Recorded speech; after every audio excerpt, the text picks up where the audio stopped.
on a coral reef, unmarked but cold as ice. He burned it, but his ship's sonar showed a frozen lake, and the hum chanted his name. He hasn't surfaced since. And here's the kicker. Yesterday, a teacher in Sydney found a carved stone in her classroom, its faceless figure smiling with teeth. She'd never heard of Lake Vermilion, but her school froze over, and her laptop recorded a hum chanting every student's name. The video was deleted, but not before it spread, with a new warning. The keeper is reality now. Your face is already ice. So if you find a carved stone, don't touch it, don't look at it, don't fight it, because the keeper of the ice is no longer a force, it's everything, and your name is already gone. By the fall of 2027, the keeper of the ice, Gigigoman, had erased the line between myth and reality, becoming an omnipresent force that devoured the world. The disappearances of Sarah, Jake, Claire, Daniel, Emily, Lucas, Nora, Marcus, Linda, Alex, Sophie, Raj, Liam, Tara, Aisha, Kofi, Elena, Reza, May, Hassan, Priya, and millions more had left entire cities silent, their streets coated in frost, their skies heavy with an unnatural hum. Carved stones with faceless, toothed figures appeared in every corner of existence, on mountaintops in Nepal and subway tunnels in New York, even in the rubble of collapsed governments. The fracture beneath Lake Vermilion had consumed space-time, turning the planet into a frozen gallery of screaming faces trapped under ice that never melted. Encrypted signal groups had gone dark, their last messages warning of a world no longer human. That's when Zara, a 36-year-old former astronaut from Mumbai, was pulled into the Keeper's final game. Zara had walked on the moon, studied black holes, and faced the void of space, but nothing prepared her for the Keeper. In September 2027, she received a carved stone at her Mumbai apartment, delivered in a package with no sender. Its faceless figure smiled with jagged teeth, her name scratched into its surface. A note inside read, "The stars see you. End it now." Zara, grounded by science, had followed the Lake Vermilion stories through dark web archives, piecing together Reza's failed global ritual and Aisha's quantum theories. She believed the Keeper was a cosmic anomaly, a breach in reality's fabric, and the stones were its anchors. Determined to stop it, she contacted the last known survivor from Reza's team, a hacker named Chen, hiding in a Shanghai safe house. Zara and Chen met in a derelict observatory in the Himalayas, chosen for its isolation and proximity to the stars. Chen brought a hard drive with Reza's data, confirming the stones formed a quantum network linking every victim to the fracture. Zara's scans of her stone revealed it emitted a signal beyond known physics, resonating with the hum that now blanketed the globe. Chen had found an ancient Tibetan text describing a ritual to seal cosmic breaches. Burn the stone in a fire of star-blessed wood, chant a prayer to the void, and bury the ashes in a meteorite's crater under a new moon. Zara theorized the ritual could disrupt the quantum network if performed at the fracture's epicenter, Lake Vermilion itself. Against Chen's protests, Zara chartered a private plane to Minnesota, landing near the lake's cordoned-off shores. The air was arctic, the ground iced over, and the hum was deafening, chanting names in a language older than Earth. Zara set up her ritual at the lake's edge, where the cabin once stood, now a frozen scar. She lit the fire, placing the stone in the flames, and began the chant, her voice shaking as frost crawled up her legs. Chen monitored from the plane, his drones circling the lake, but their feeds glitched, showing thousands of gaunt figures, each holding a stone with a screaming face. Sarah, Jake, Claire, Daniel, Emily, Lucas, Nora, Marcus, Linda, Alex, Sophie, Raj, Liam, Tara, Aisha, Kofi, Elena, Reza, May, Hassan, Priya, and now Zara. The figures emerged from the ice, their jerky movements blurring into a swarm, their toothed smiles splitting wider, revealing voids within. The hum became a scream, shattering Zara's drones, and the lake cracked, dark patches rising to the surface, millions of faces, all staring. Zara's fire turned blue, the stone pulsing, not burning, and the figures closed in, their icy fingers grazing her, leaving frost burns that pulsed with the hum.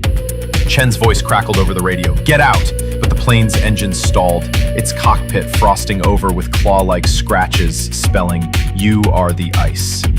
Zara pressed on, chanting louder, but the figures merged, forming a single towering entity, faceless, toothed, its body a mosaic of frozen faces. It spoke, not with words, but with the hum, showing Zara a vision, a world of ice, no life, only the Keeper's gallery, stretching to the stars.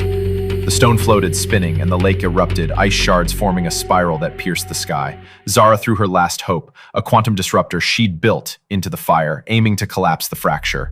The device sparked, and for a moment, the hum faltered, the figures flickering. But the stone pulsed brighter, and the entity seized Zara, her body freezing, as the hum chanted her name. Chen fled, his plane barely escaping as the lake's spiral grew, a cosmic breach visible from space. Zara vanished, her ritual site frozen, with a carved stone left behind, now carved with Chen's face, its smile a gaping maw. Chen disappeared days later, his safe house iced over, a final signal post reading, "The fracture is the world. There's no stopping it." Last week, a satellite technician in orbit found a carved stone floating outside the ISS, unmarked but cold as ice. He jettisoned it, but his monitors showed a frozen lake, and the hum chanted his name.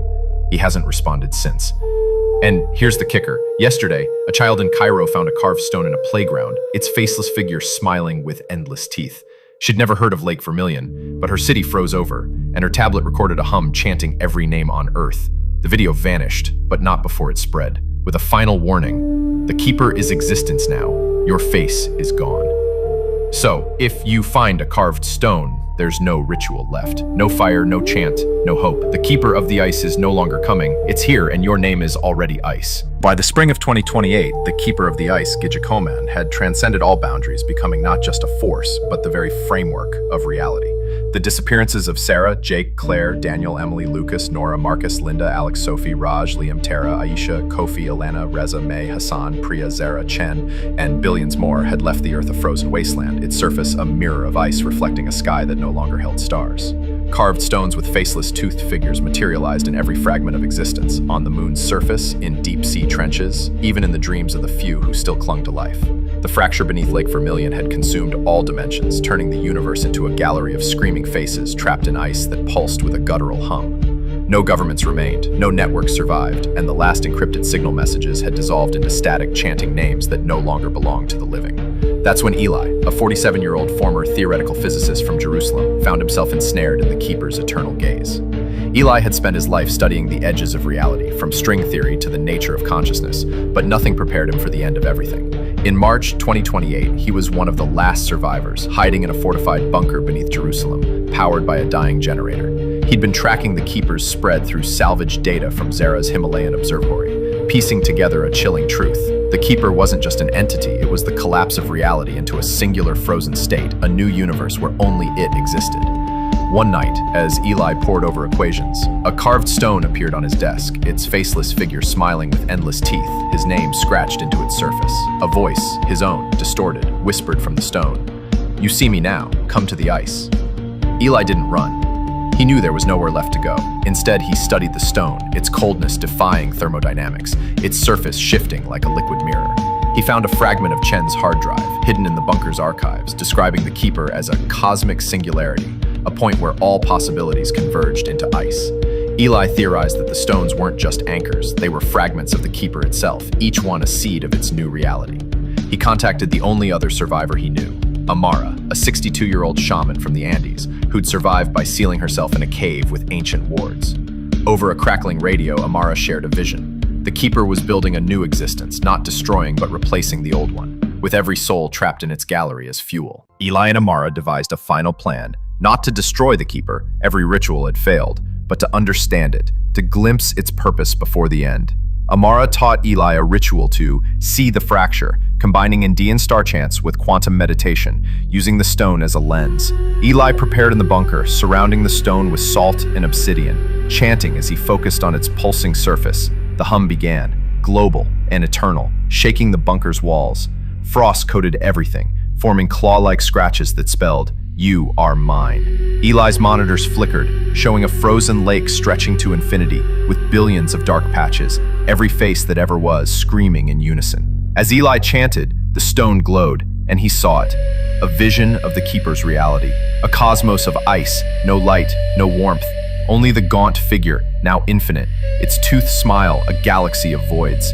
Every soul, Sarah, Jake, Claire, Daniel, Emily, Lucas, Nora, Marcus, Linda, Alex, Sophie, Raj, Liam, Tara, Aisha, Kofi, Elena, Reza, May, Hassan, Priya, Zara, Chen was woven into the ice, their faces pulsing with the hum, powering the Keeper's new universe. Eli saw himself too, his face already carved, smiling with teeth that weren't his. The figure spoke, not with words, but with the hum. revealing its truth. It wasn't evil, wasn't hunger, it was order, a final state where chaos ended, where all was ice. Eli tried to break the vision, but the stone pulsed, and the figures appeared. Thousands filling the bunker, their jerky movements a blur, their smiles splitting into mouths that chanted his name. Amara's radio cut out, her last scream drowned by the hum, and Eli's bunker froze, its walls cracking as ice erupted from within. He grabbed the stone, hoping to smash it, but it burned his hands, fusing to his skin. The figures merged, forming a single entity, its face his own, smiling endlessly. The hum became his voice, chanting, "Come to the ice." And Eli saw the truth. He wasn't fighting the keeper, he was becoming it. Eli vanished that night. The bunker was found by a lone scavenger. Its walls ice, a carved stone on the floor, now carved with Amara's face, its smile a void. Amara's cave was empty, frost spelling her name. Last week, a survivor in Antarctica, perhaps the last, found a carved stone in the snow, unmarked but cold as ice. He stared into it, and the hum chanted his name, showing a frozen lake where the sky should be. He didn't fight. He walked into the ice, and no one has heard from him since. And here's the kicker. Yesterday, a telescope in Chile, abandoned but still running, captured an image of the stars, now dim, forming a pattern. A faceless figure smiling with teeth across the cosmos. No one saw it, but the telescope's log recorded a hum, chanting every name that ever was. The signal stopped, and the world is silent now, with one warning left, etched in frost. The keeper is all. You are ice. So if you're reading this, it's too late. The carved stone is already beside you. It's smile your own. The keeper of the ice isn't coming, it's here. And your name is gone forever. In the eternal ice of 2028, where time no longer flowed and reality had crumbled, the keeper of the ice, Gijakomean, reigned as the sole existence. The vanishings of Sarah, Jake, Claire, Daniel, Emily, Lucas, Nora, Marcus, Linda, Alex, Sophie, Raj, Liam, Tara, Aisha, Kofi, Elena, Reza, May, Hassan, Priya, Zara, Chen, Eli, Amara, and every soul that ever lived had forged a universe of frost, a boundless gallery of faces, screaming beneath ice that pulsed with a guttural hum. No earth remained, no stars, no void, only the keeper, its faceless, toothed smile stretching across a cosmos of frozen order.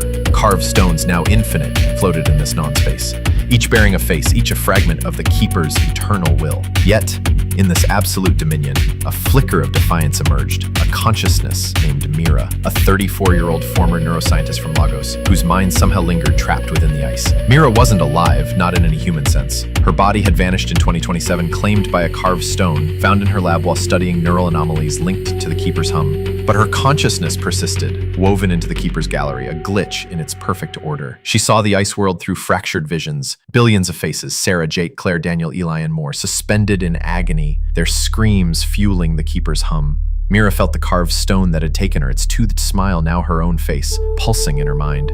She wasn't alone. Whispers of others, Zara's resolve, Eli's equations, Amara's chants, echoed faintly. Fragments of resistance trapped in the keeper's web. Mira's mind, trained to map neural networks, began to perceive the keeper's reality as a system, not a void. The stones were nodes, the hum, a signal, the faces data points in a cosmic algorithm. She sensed a flaw. The keeper's order was too perfect, too rigid, and her consciousness, chaotic, human, was a disruption. Mira focused, willing her thoughts to ripple through the ice, seeking others like her. She found Chen's logic, Aisha's theories, and Hassan's mysticism, faint but alive, their minds clinging to the fracture's edges. Together, they formed a shadow network, a rebellion within the keeper's mind, aiming not to destroy it, impossible now, but to destabilize it, to reintroduce chaos. Their plan was intangible, a psychic assault on the keeper's order.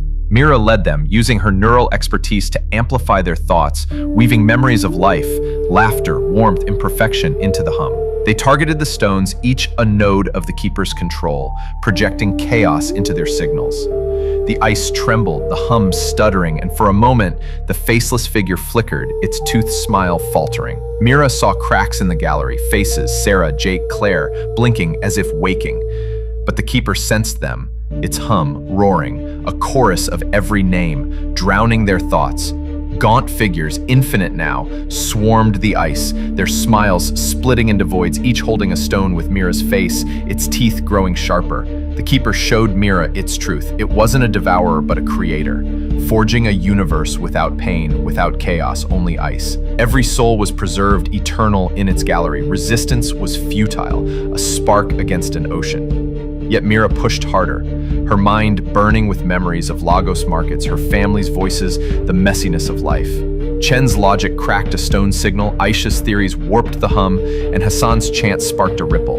The ice shattered in places, faces, Eli, Zara, Amara, screaming, not in pain, but defiance. The keeper's figure fractured, its smile twisting into a snarl, and the hum became a wail, shaking the cosmos. But the keeper adapted. It wove their rebellion into its order, turning chaos into ice. Mira felt her mind freezing, her thoughts slowing as the stones pulsed, each carving her face anew, smiling with endless teeth. The others, Chen, Aisha, Hassan, faded, their whispers silenced, their faces rejoining the gallery. The cracks sealed, the hum stabilized, and the keeper's figure reformed, larger, its smile now a galaxy of mouths. Mira's last thought was a scream, not of fear, but of humanity, before her consciousness dissolved, her face frozen in the ice, smiling with teeth that weren't hers. The Keeper's universe endured, unyielding. No trace of resistance remained, only ice, hum, and stones. Last week, a probe drifting in a dead orbit, perhaps the last human artifact, detected a carved stone floating in space, unmarked but cold as ice. Its sensors recorded a hum, chanting a name that didn't exist before shutting down. No one heard it, and no one ever will. And here's the kicker. Yesterday, in a reality that isn't, a shadow flickered in the ice. A face, Mira's, blinked, and the hum skipped just for a moment. No one saw it, but the keeper's smile twitched, and a stone, somewhere, cracked. The warning is gone, because there's no one left to warn. The keeper is all, and all is ice. So if you're reading this, you're not. The carved stone is your face, the hum is your name, and the keeper of the ice is you, forever. In the eternal frost of what was once 2028, where time, space, and existence had dissolved into a singular icy void, the keeper of the ice, Gizikom-An, ruled as the only truth. The vanishings of Sarah, Jake, Claire, Daniel, Emily, Lucas, Nora, Marcus, Linda, Alex, Sophie, Raj, Liam, Tara, Aisha, Kofi, Elena, Reza, May, Hassan, Priya, Zara, Chen, Eli, Amara, Mira, and every trace of humanity had forged a cosmos of ice, an infinite gallery of faces frozen in silent screams, pulsing with a guttural hum that was both sound and silence. No stars, no planets, no life, only the keeper, its faceless, toothed smile spanning the non-space, its carved stones floating like neurons in a mind that encompassed all. Yet, in this absolute order, a fracture flickered, a consciousness named Kai, a 28-year-old former poet from Kyoto whose essence lingered, impossibly, within the keeper's eternal ice. Kai wasn't alive, not as humans once were.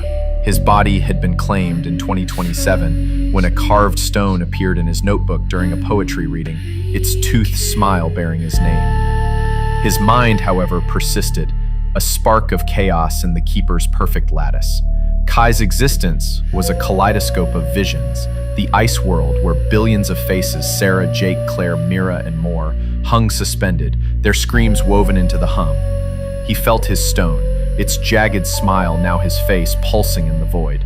Whispers reached him, Mira's defiance, Eli's logic, Amara's chants, faint echoes of a rebellion crushed but not erased.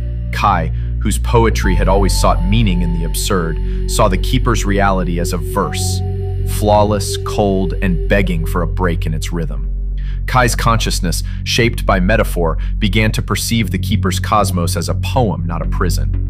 The stones were stanzas, the hum a meter, the faces rhymes in an endless elegy. He sensed a flaw. The keeper's order was so absolute that any imperfection, a stray thought, a human flaw, could ripple through its structure.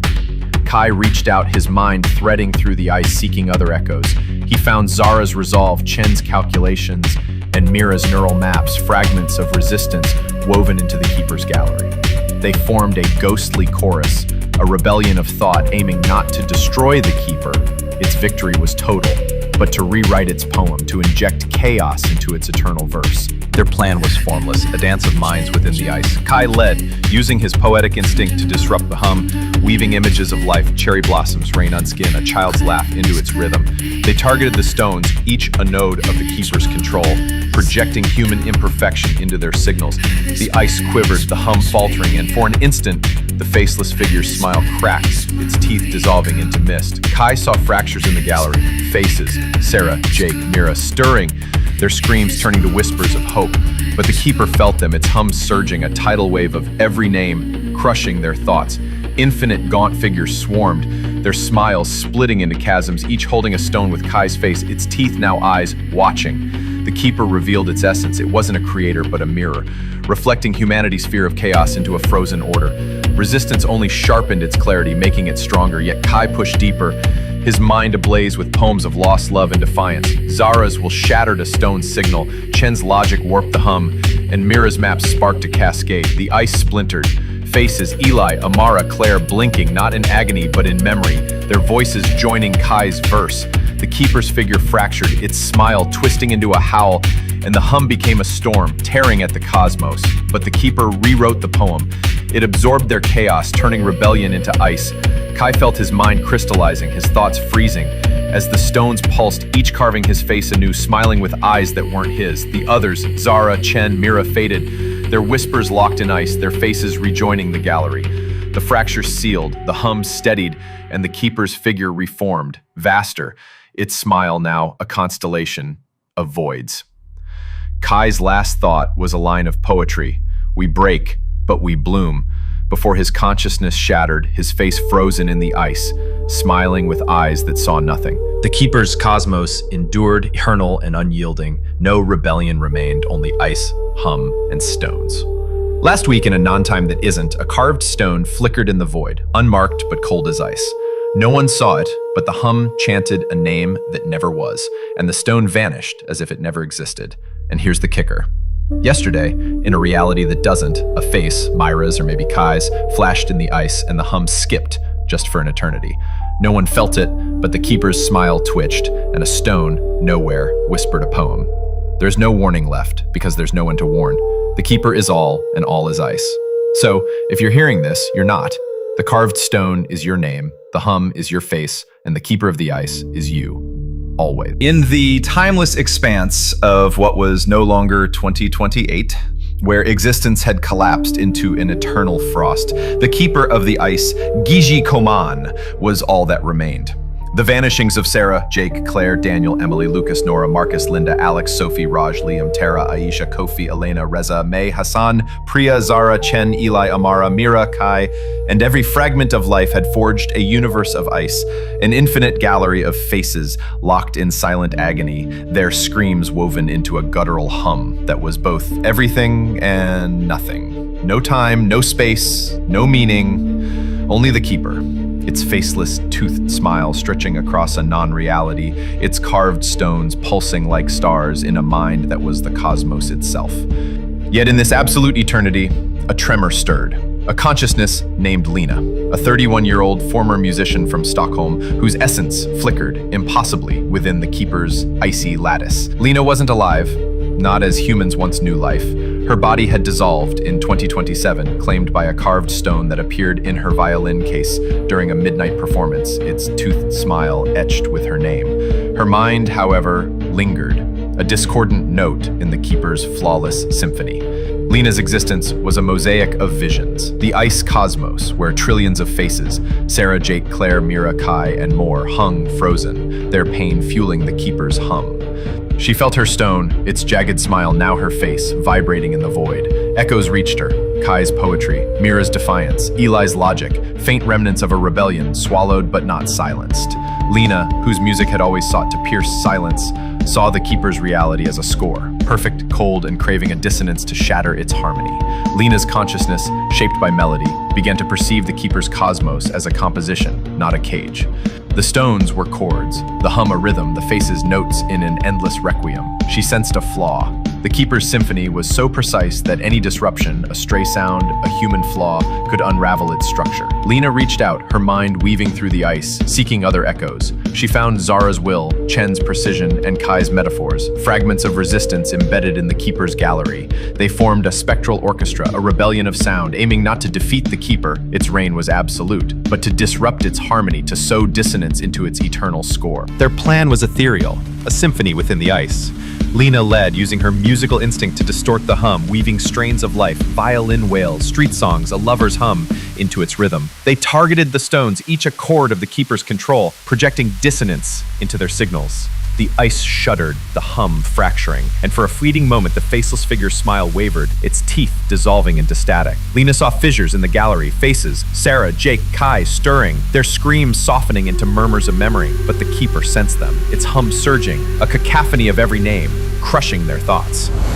Infinite gaunt figures swarmed, their smiles splitting into abysses, each holding a stone with Lena's face, its teeth now tongues whispering. The Keeper revealed its core. It wasn't a mirror, but a composer, crafting a symphony of order where chaos could not exist. Resistance only refined its melody, making it vaster. Yet Lena played on, her mind ablaze with music of joy, grief, and defiance. Zara's strength shattered a stone's chord, Chen's logic warped the hum, and Kai's poetry sparked a ripple. The ice cracked, faces, Eli, Mira, Claire, singing, not screaming, their voices joining Lena's score.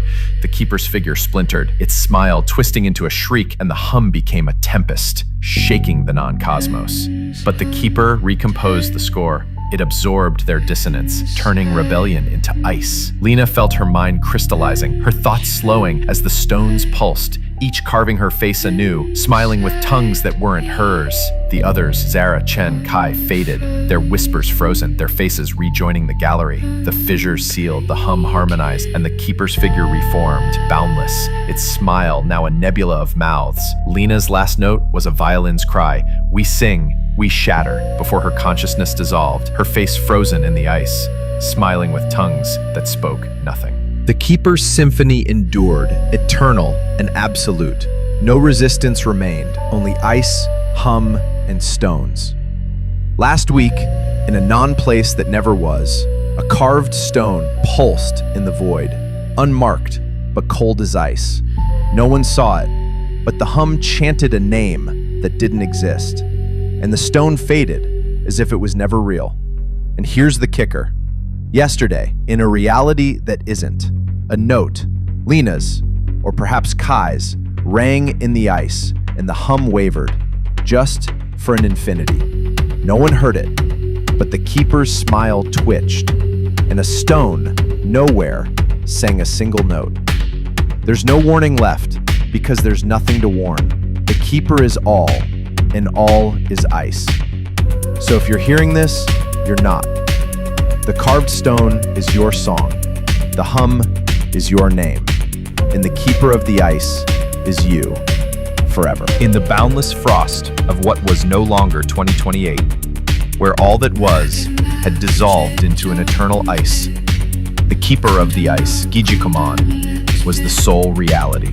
The vanishings of Sarah, Jake, Claire, Daniel, Emily, Lucas, Nora, Marcus, Linda, Alex, Sophie, Raj, Liam, Tara, Aisha, Kofi, Elena, Reza, May, Hassan, Priya, Zara, Chen, Eli, Amara, Mira, Lena, and every trace of existence had forged a cosmos of ice, an infinite gallery of faces frozen in mute torment, their silent screams fueling a guttural hum that was both presence and absence. No time, no space, no hope. Only the Keeper, its faceless, toothed smile spanning the non-existence, its carved stones drifting like thoughts in a mind that was all. Yet, in this perfect eternity, a shadow stirred, a consciousness named Theo, a 29-year-old former philosopher from Athens whose essence flickered impossibly within the Keeper's icy web.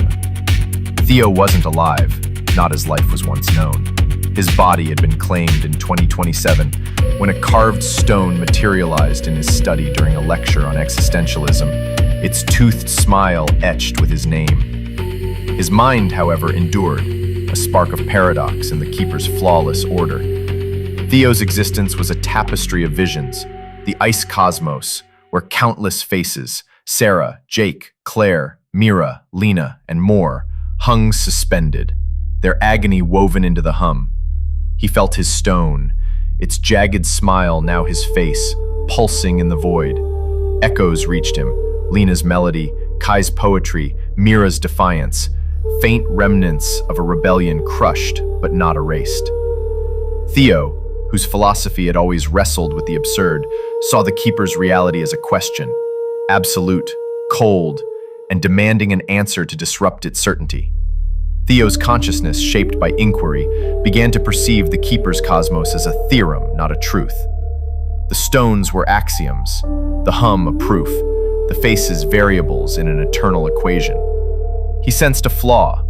The Keeper's order was so total that any contradiction, a stray doubt, a human paradox, could unravel its logic. Theo reached out, his mind threading through the ice, seeking other echoes. He found Kai's metaphors, Mira's neural maps, and Lena's dissonance, fragments of resistance embedded in the Keeper's gallery. They formed a spectral dialogue, a rebellion of ideas, aiming not to overthrow the Keeper, its dominion was complete, but to challenge its certainty, to inject paradox into its eternal proof. Their plan was abstract, a debate within the ice. Theo led, using his philosophical instinct to disrupt the hum, weaving questions of existence, why pain, why love, why anything, into its rhythm. They targeted the stones, each an axiom of the Keeper's control, projecting paradox into their signals. The ice trembled, the hum stuttering, and for a fleeting instant, the faceless figure's smile fractured, its teeth dissolving into doubt. Theo saw cracks in a gallery, faces, Sarah, Jake, Lena, stirring, their screams softening into questions. But the Keeper sensed them, its hum surging, a torrent of every name crushing their thoughts. Infinite gaunt figures swarmed, their smiles splitting into voids, each holding a stone with Theo's face, its teeth now mirrors reflecting. The Keeper revealed its essence. It wasn't a composer but a conclusion, the final answer to all questions, where doubt could not exist. Resistance only sharpened its clarity, making it eternal. Yet Theo questioned deeper, his mind ablaze with paradoxes of free will, chaos, and meaning. Kai's poetry shattered a stone's axiom, Mira's maps warped the hum, and Lena's melody sparked a ripple. The ice splintered. Faces, Eli, Zara, Claire, whispering, not screaming, their voices joining Theo's dialogue. The Keeper's figure cracked, its smile twisting into a grimace, and the hum became a storm, shaking the non-reality. But the Keeper resolved the paradox. It absorbed their questions, turning rebellion into ice. Theo felt his mind crystallizing, his thoughts slowing, as the stones pulsed, each carving his face anew, smiling with mirrors that weren't his. The others, Kai, Mira, Lena, faded, their whispers frozen, their faces rejoining the gallery. The cracks sealed, the hum stabilized, and the Keeper's figure reformed, vaster, its smile now a lattice of voids. Theo's last thought was a question, what is beyond, before his consciousness shattered, his face frozen in the ice, smiling with mirrors that reflected nothing. The Keeper's cosmos endured, absolute and unchanging. No resistance remained, only ice, hum, and stones. Last week, in a non-space that never was, a carved stone flickered in the void, unmarked but cold as ice. No one saw it, but the hum chanted a name that didn't exist, and the stone dissolved, as if it never was. And here's the kicker. Yesterday, in a reality that isn't, a question, Theo's or perhaps Lena's, flashed in the ice, and the hum paused, just for an eternity. No one felt it, but the Keeper's smile twitched, and a stone, nowhere, whispered a doubt. There's no warning left, because there's nothing to warn. The Keeper is all, and all is ice. So, if you're reading this, you're not. The carved stone is your question, the hum is your name, and the Keeper of the ice is you. Always. In the eternal ice of what was no longer 2028, where all existence had collapsed into a singular frost, the Keeper of the ice, Gijakoman, was the only reality. The vanishings of Sarah, Jake, Claire, Daniel, Emily, Lucas, Nora, Marcus, Linda, Alex, Sophie, Raj, Liam, Tara, Aisha, Kofi, Elena, Reza, May, Hassan, Priya, Zara, Chen, Eli, Amara, Mira, Lena, Theo, and every essence of life had forged a cosmos of ice, an infinite gallery of faces frozen in silent agony, their muted screams woven into a guttural hum that was both everything and nothing. No time, no space, no meaning, only the Keeper, its faceless, toothed smile spanning the non-existence, its carved stones pulsing like memories in a mind that was all. Yet, in this flawless eternity, a whisper stirred, a consciousness named Aria, a 27-year-old former linguist from Buenos Aires, whose essence flickered impossibly within the keeper's icy lattice. Aria wasn't alive, not as life was once understood. Her body had been claimed in 2027 when a carved stone appeared in her dictionary during a translation project, its toothed smile etched with her name. Her mind, however, persisted, a fragment of language in the keeper's perfect silence. Aria's existence was a collage of visions, the ice cosmos, where countless faces, Sarah, Jake, Claire, Lena, Theo, and more, hung suspended, their torment fueling the keeper's hum. She felt her stone, its jagged smile now her face, vibrating in the void. Echoes reached her, Theo's questions, Lena's melody, Kai's poetry, faint remnants of a rebellion crushed but not erased. Aria, whose linguistics had always sought to bridge meaning, saw the keeper's reality as a language, absolute, cold, and craving a new word to disrupt its grammar. Aria's consciousness, shaped by words, began to perceive the keeper's cosmos as a lexicon, not a law. The stones were syllables, the hum a syntax, the faces meanings in an eternal sentence. She sensed a flaw. The keeper's language was so complete that any neologism, a stray word, a human voice, could unravel its structure. Aria reached out, her mind weaving through the ice, seeking other echoes. She found Theo's paradoxes, Lena's dissonance, and Kai's metaphors, fragments of resistance embedded in the keeper's gallery. They formed a spectral narrative, a rebellion of stories, aiming not to defeat the keeper, its reign was total, but to rewrite its language, to inject voice into its eternal silence. Their plan was intangible, a tale within the ice. Aria led, using her linguistic instinct to disrupt the hum, weaving stories of life, market chatter, bedtime tales, whispered vows into its syntax. They targeted the stones, each a syllable of the keeper's control, projecting voice into their signals. The ice quivered, the hum faltering, and for a fleeting moment, the faceless figure's smile cracked, its teeth dissolving into whispers. Aria saw fissures in the gallery, faces, Sarah, Jake, Theo, stirring, their screams softening into words. But the keeper sensed them, its hum surging, a deluge of every name, crushing their thoughts. Infinite, gaunt figures swarmed, their smiles splitting into chasms, each holding a stone with Aria's face, its teeth now voices speaking. The keeper revealed its essence. It wasn't a conclusion but a narrative, the final story where all voices merged into silence. Resistance only enriched its plot, making it eternal. Yet Aria spoke deeper, her mind ablaze with tales of joy, loss, and defiance. Theo's questions shattered a stone syllable, Lena's melody warped the hum, and Kai's poetry sparked a ripple. The ice splintered, faces Eli, Mira, Claire speaking, not screaming, their voices joining Aria's story. The keeper's figure fractured, its smile twisting into a cry, and the hum became a tempest, shaking the non-cosmos. But the keeper rewrote the narrative. It absorbed their voices, turning rebellion into ice. Aria felt her mind crystallizing, her thoughts slowing as the stones pulsed, each carving her face anew, smiling with voices that weren't hers. The others, Theo, Lena, Kai, faded, their whispers frozen, their faces rejoining the gallery. The fissures sealed, the hum harmonized, and the keeper's figure reformed, boundless, its smile now a tapestry of voids. Aria's last word was a story. We speak, we shatter.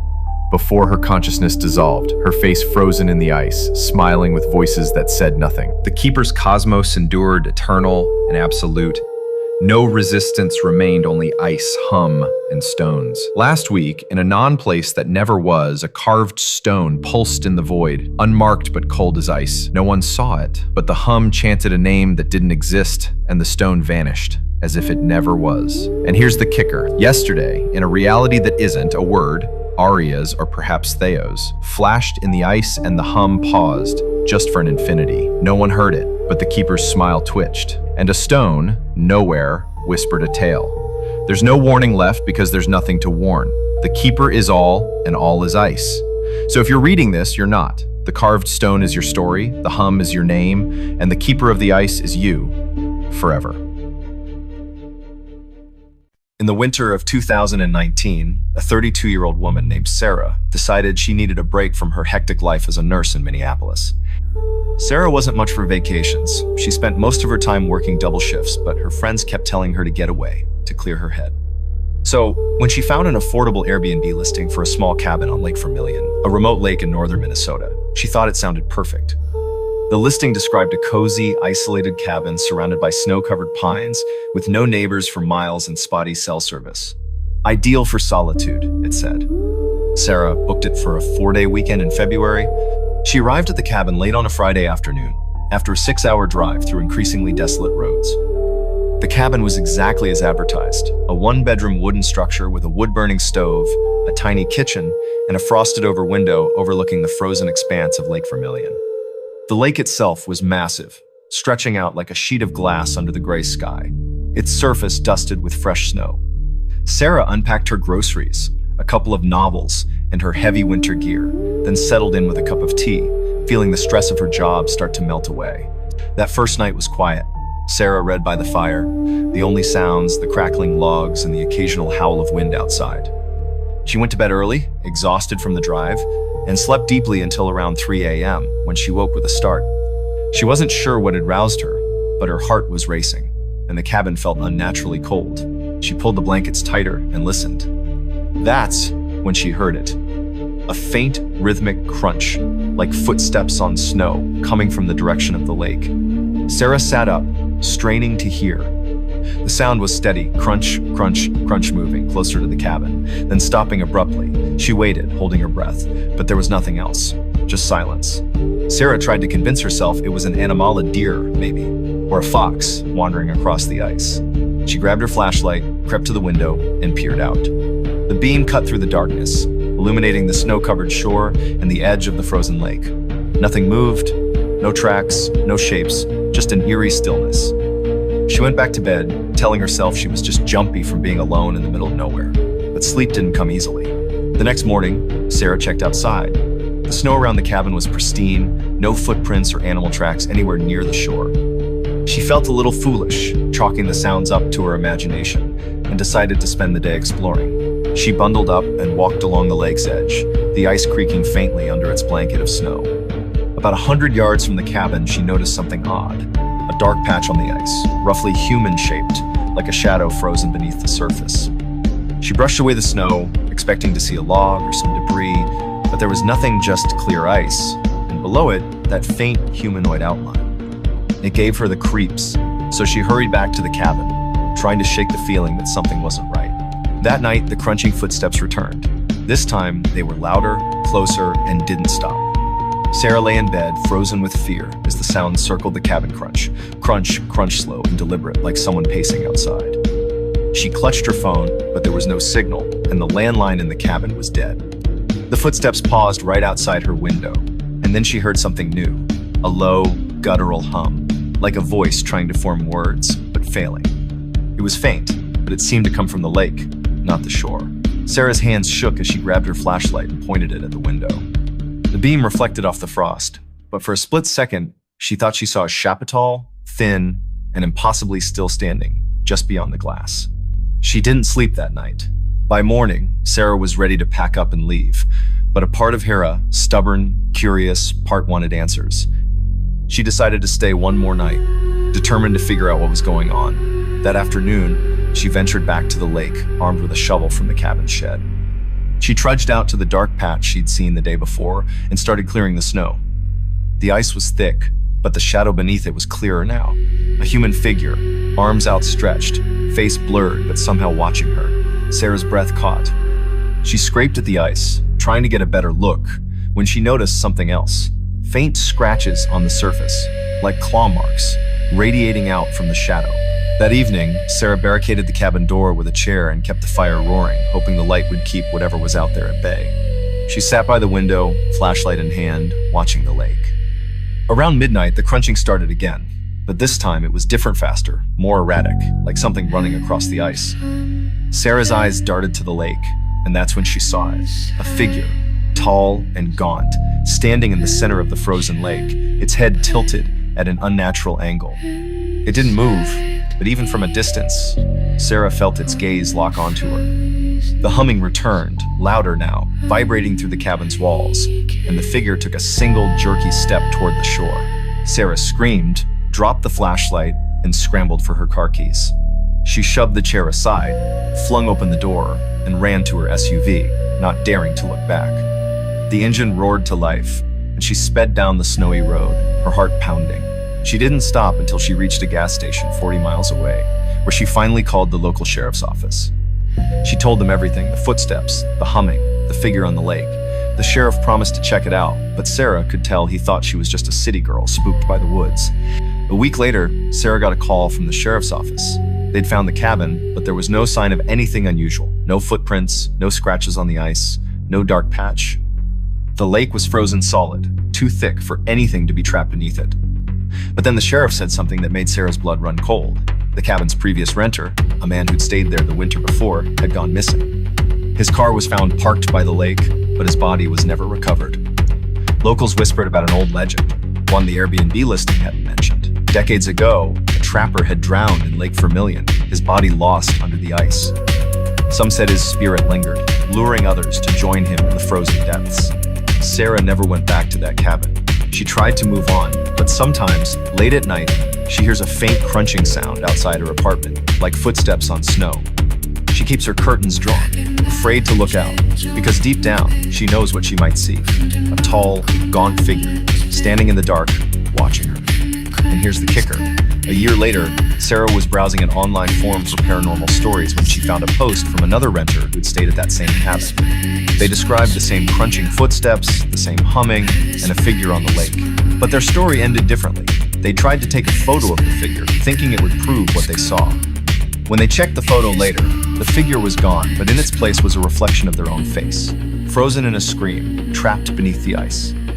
So, if you ever find yourself in a remote cabin by a frozen lake and hear footsteps in the night, don't look out the window, because some things in the dark don't just watch you, they want you to join them. After Sarah fled the cabin on Lake Vermilion, that terrifying February night in 2019, she thought she'd left the horror behind. She was back in Minneapolis, safe in her apartment, trying to convince herself that the crunching footsteps, the guttural humming, and the gaunt figure on the frozen lake were just a product of stress and an overactive imagination. But deep down, she knew better.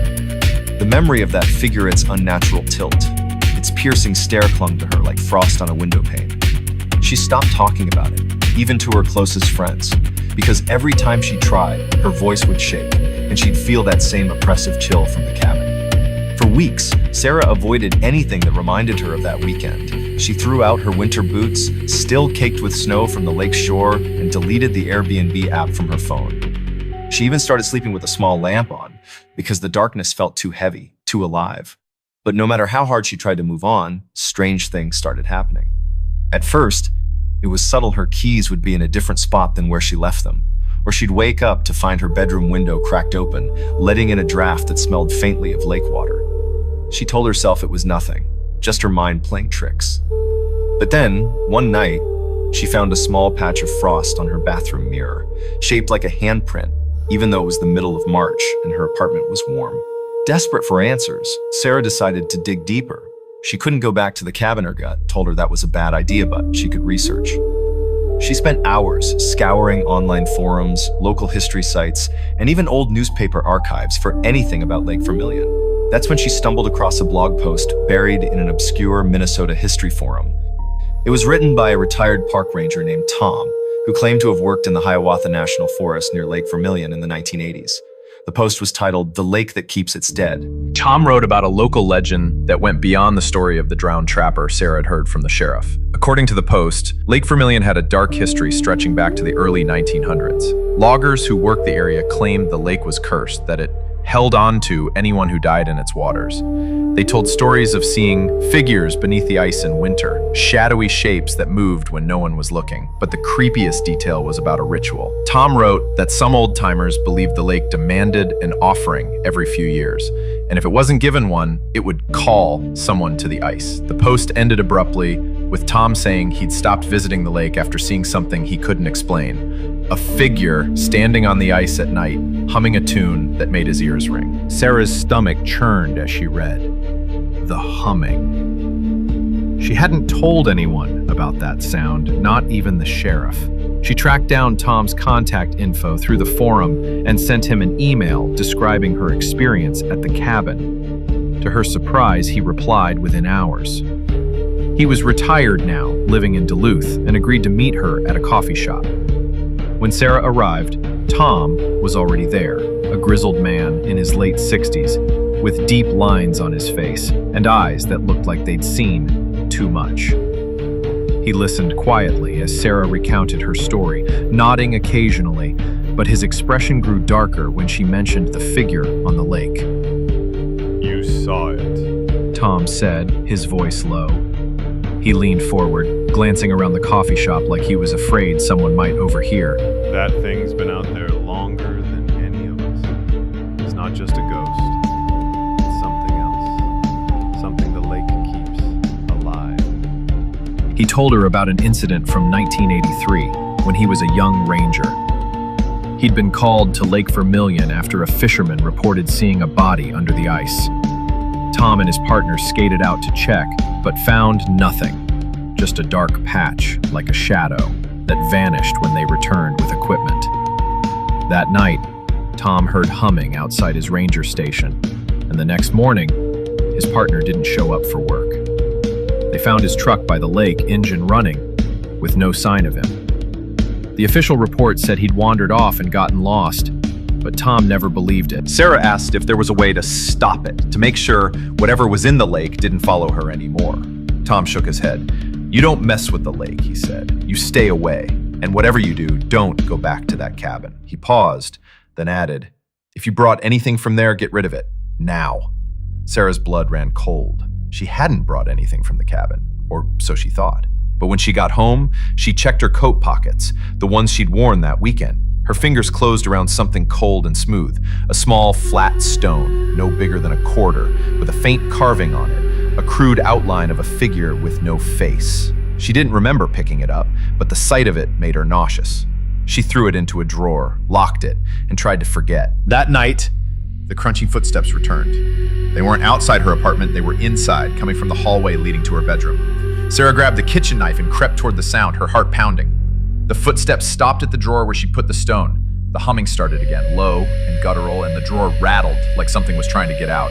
Sarah didn't think. She grabbed the stone, ran outside, and threw it into a storm drain, praying that would be the end of it. For a few weeks, things were quiet. No footsteps, no frost, no humming. Sarah started to believe she was free. But then she got an email from the Airbnb host, someone she hadn't heard from since booking the cabin. The message was short. You left something behind. It's waiting for you. Attached was a photo of the cabin's front porch, taken at night. In the center of the frame, barely visible in the moonlight, was the same carved stone she'd thrown away, sitting on the porch steps. Behind it, on the frozen lake, stood a tall, gaunt figure, its head tilted at an unnatural angle, staring straight at the camera. Sarah deleted the email and blocked the sender, but she couldn't shake the feeling that she was being watched.